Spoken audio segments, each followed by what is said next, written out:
go into today with what just happened, the tragic event that happened yesterday in Rhode Island. I'm sure you saw it. It's all over the place. And yesterday I'm finishing up.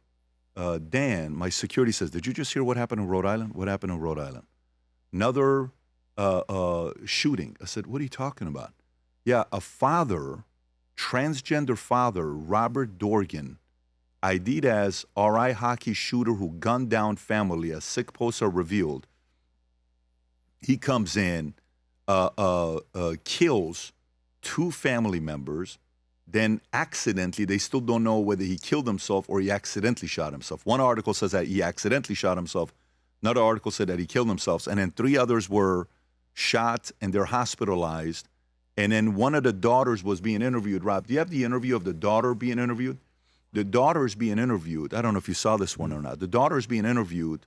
And, yeah, the daughter's being interviewed. And they said, what happened? And he says, my dad is, he's dealing with stuff. He's sick. Yeah, that one right there, Rob, the one to the left. This is the daughter right after when it happened. Go ahead. Shot my family. And he's dead now. She described that shooting suspect as her father. She came out of the police department behind me here in tears after presumably being interviewed by police. My father was the shooter. Her father was the shooter. What happened? Shot my family. And he's dead now. What was the reasoning? Was there a family argument? He has mental health issues. So yes. You want to pull up his picture, Rob? You want to pull up this picture on who the father is? Because typically, you know, Kevin, when we hear this stuff, it's a transgender, that's the father that, you know, is, you typically hear a young boy going through this. We've seen the stats that the shooters right now, mass shooters, number 1 is transgender, male to female. Number 2 is transgender, female to male. And we see a common pattern. You're starting to see more of this happening. Do both sides agree that there needs to be something done about the mental health of these folks that, these transgenders? Both sides agree on that for people 18 and younger. In fact, it's a 80 or 80-20. Both sides agree on that. On that. Where there continues to be disagreement. Did you say 85? Yep, That's 85 in some polls. Yeah, it's very good. Yeah. And that's why there have been some really good policies, whether Trump executive orders or also state laws passed. And Heritage has been part of that. But where there continues to be disagreement is on what you do with adults. At Heritage, we believe that so-called transgender surgery is bad for anybody because of what you saw in Rhode Island yesterday. Not to be clear, not that everyone who has gone through that surgery would do that kind of thing. There does seem to be a mounting body of evidence that suggests a correlation between that surgery at any age, mental health issues, and increasingly, although we're running the numbers on this at Heritage, acts of violence. We have to come to grips with that as a society that, in a way that transcends left versus right, because this really is about the human condition. If we continue to get that wrong, then these conversations we're having about family policy and restoring our institutions and authenticity are going to be for naught. And how do you address this, though? How do you address this? You outlaw it. You outlaw it? Because it's bad for the human person. So then what do you do with Caitlyn Jenner? You outlaw, you prevent her from being able to do the surgery? You prevent, you guys, your position is that you don't even allow people to do that. It's proven to be terrible for the human person. When was it illegal? When did it become legal? I don't remember the year, but it obviously has, the number has intensified over the last 12 years. Can you look it up, Rob?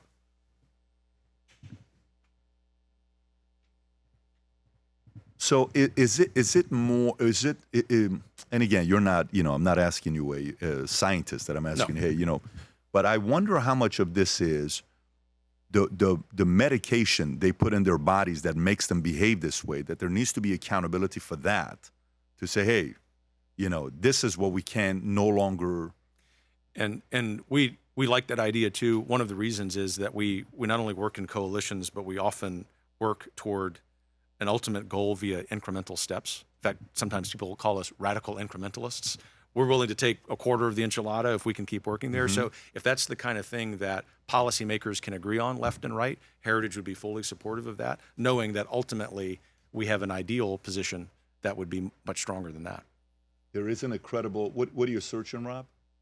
I searched the number of transgender committed violent acts increased or decreased in the last 10 years in the United States. I'd want to know when it became legal For the surgery. for the surgery. When did it become legal to? When did it become legal to do gender reassignment surgery? There you go.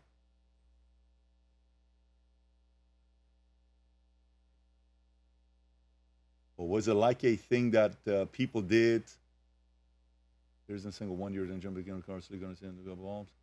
Early 1900, not clearly illegal, but legally uncertain. In early 20, and many doctors and lawyers weren't sure whether the surgery was lawful, but it involved altering healthy anatomy. Some feared it could be resolved as an assault under criminal law because of the uncertain. Americans who wanted surgery often went overseas. An famous example is Christine Jorgensen, an American who underwent surgery in Denmark starting in 1951-52. It was banned nationwide. Interesting. So what would happen if they just said, period, you can't do it in America, full stop? We'd become a better society because we would have fewer Americans. I mean this in sincere charity toward people suffering from gender dysphoria. We wouldn't be using physicians' organizations, the financial incentive that some physicians have, which is just real. We wouldn't be using federal policy to tell our fellow Americans, each of whom we love as sincerely as we love our wives and our children, that that's a good thing. A healthy society tells the hard truths in charity, even when it really does hurt. And in this case, not just because of what seems to be data pointing toward a correlation between having the surgery and acts of violence. More research needs to be done, to be clear. We know that even if those weren't happening, it's bad for the human person because social scientists have shown there is a strong correlation between that surgery and mental illness. Did you see the $2 million lawsuit 2 weeks ago, which I think it's great. It's helping progress. change policy. Oh, no question about it, because I'm sure a lot of lawyers, when they saw that, they said, okay, hey, if your kid was forced to go through this, call us. We'd love to. The transitional wins $2 million against New York docs who pushed up. I have a feeling we're going to see a ton of these stories over the next 2, 3, 4, 5 years, which is great. Doctors are going to be like, you know what? I just don't want to touch it. Nope, I'm not going to, I don't want to be caught up in this lawsuit. Let's talk about something else. Munich, Marco Rubio gives the talk. People are talking about, how monumental it was, the greatest speech he ever gave in his career. And more you're seeing how much his name is being thrown. For the first 6 months, it was J.D. Vance, J.D. Vance, J.D. Vance. Now you're seeing Marco Rubio for 2020. Of course, it's very early to kind of go to, where that's at. But what are you thinking about what Marco Rubio is doing? He's getting a lot of heavy jobs. He's getting jobs with a lot of responsibility, way more than JD is. Why do you think that is the case? Well, I think they're both awesome. Number one, that's the official heritage position. The entire cabinet's awesome. And I really do mean that sincerely. I thought the Secretary's, Rubio's speech at Munich was I don't want to get you. I know JD wrote the foreword on your books. I don't want to, That's okay. But we don't make endorsements at Heritage. And the Vice President knows that too. I thought Rubio's speech at Munich was awesome. I thought Vance's speech last year at Munich was awesome. I think the President is. I think his cabinet is.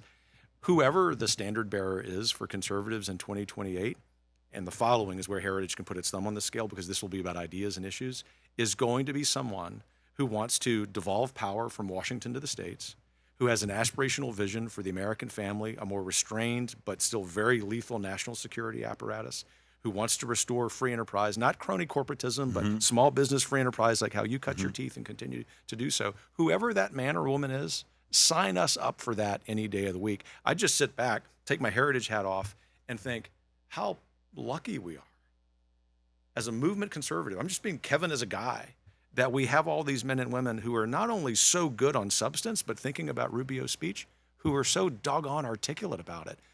That doesn't happen often in the history of the conservative movement. We ought to be smiling about the opportunities. Really? So that doesn't happen typically.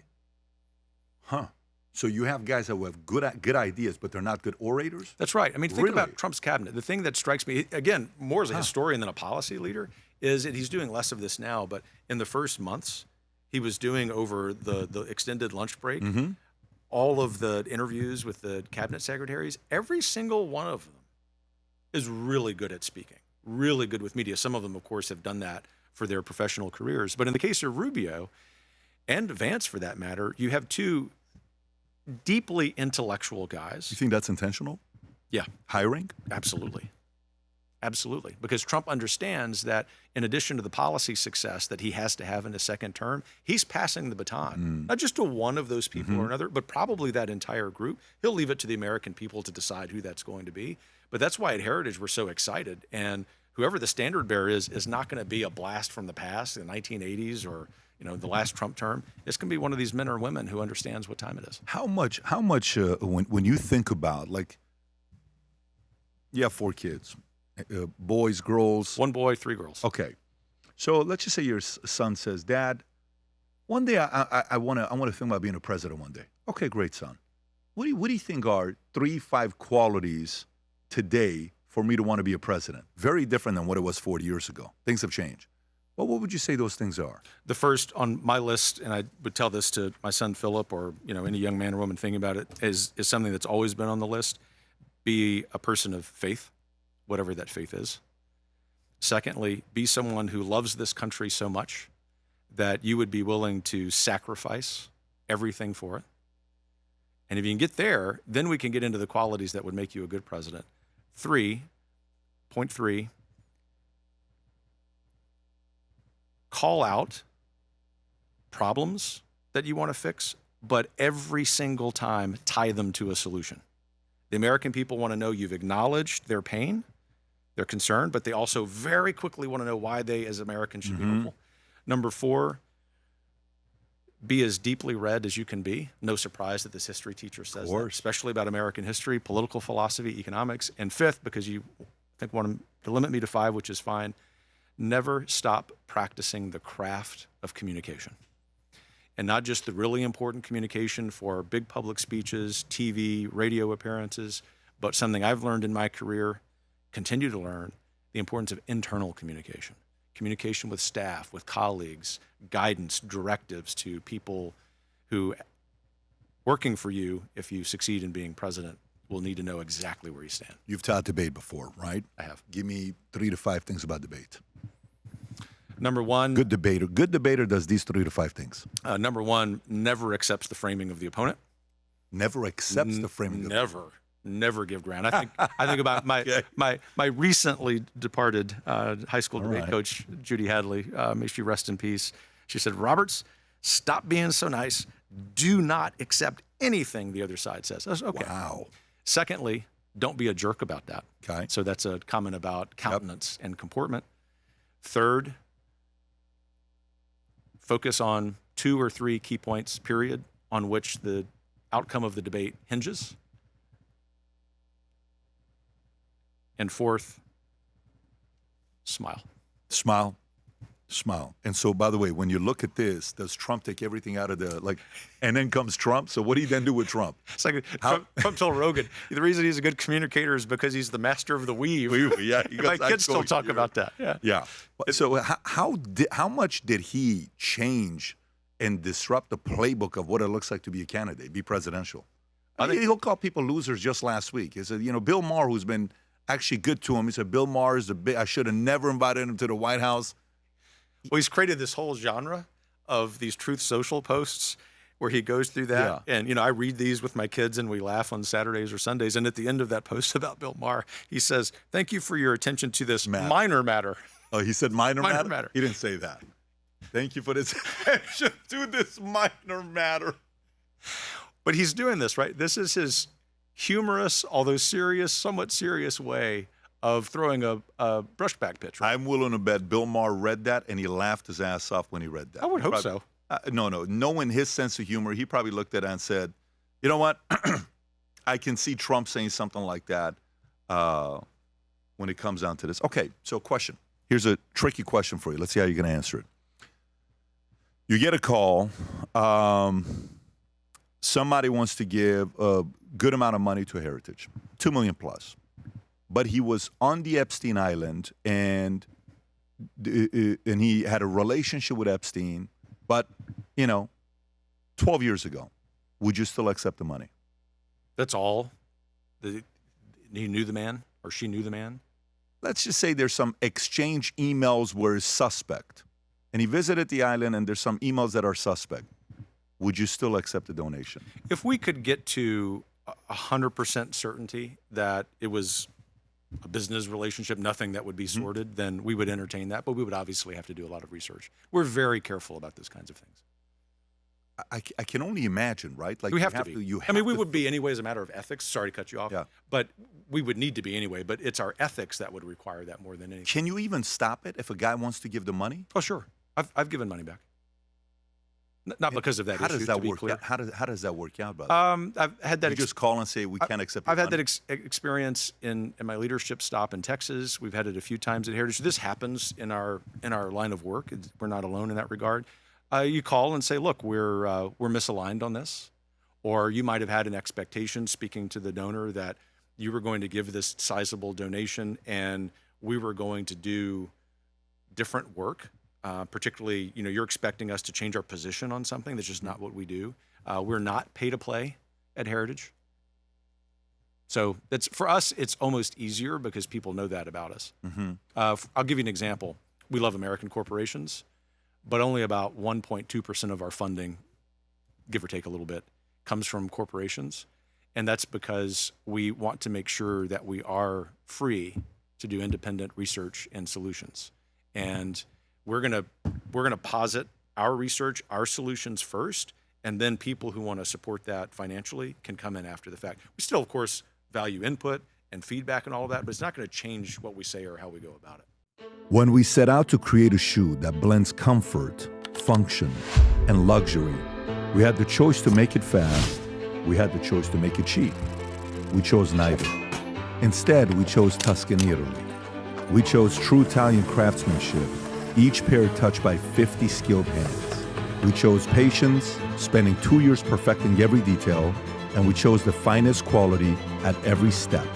Introducing the Future Looks Bright collection. Not rushed, not disposable, not ordinary. Rather, intentional, luxurious, timeless.